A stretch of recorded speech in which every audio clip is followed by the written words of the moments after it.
Les réunions de concertation pour une nouvelle organisation du transport scolaire en Guadeloupe se poursuivent.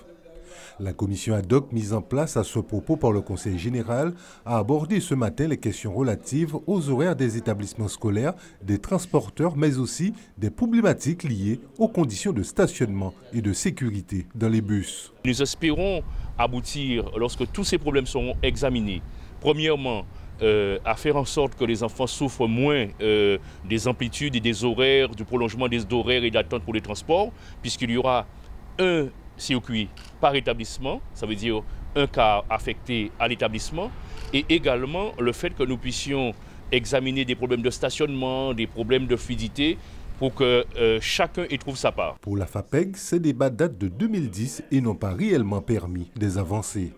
Ce que moi je souhaite aujourd'hui, c'est qu'ils sortent de tous ces débats quelque chose de concret pour non seulement les fédérations de parents d'élèves, mais pour l'ensemble des établissements de la Guadeloupe. Question très souvent soulevée par les transporteurs et les conducteurs de bus, la problématique des incivilités constatées dans les bus semble aujourd'hui être prise en compte par l'autorité académique. Il nous faut absolument des conducteurs qui soient irréprochables, car ils sont avant tout des référents vis-à-vis des élèves. Donc lorsqu'on arrive en retard, lorsqu'on fait du stationnement anarchique, lorsqu'on se permet de dire n'importe quoi à un élève, forcément quelque part on peut recevoir ce retour de bâton avec ce phénomène de violence interne.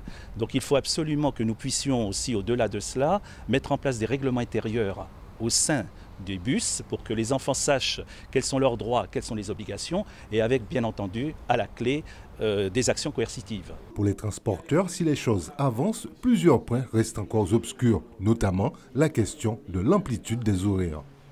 La prochaine réunion de cette commission est prévue le 4 octobre prochain.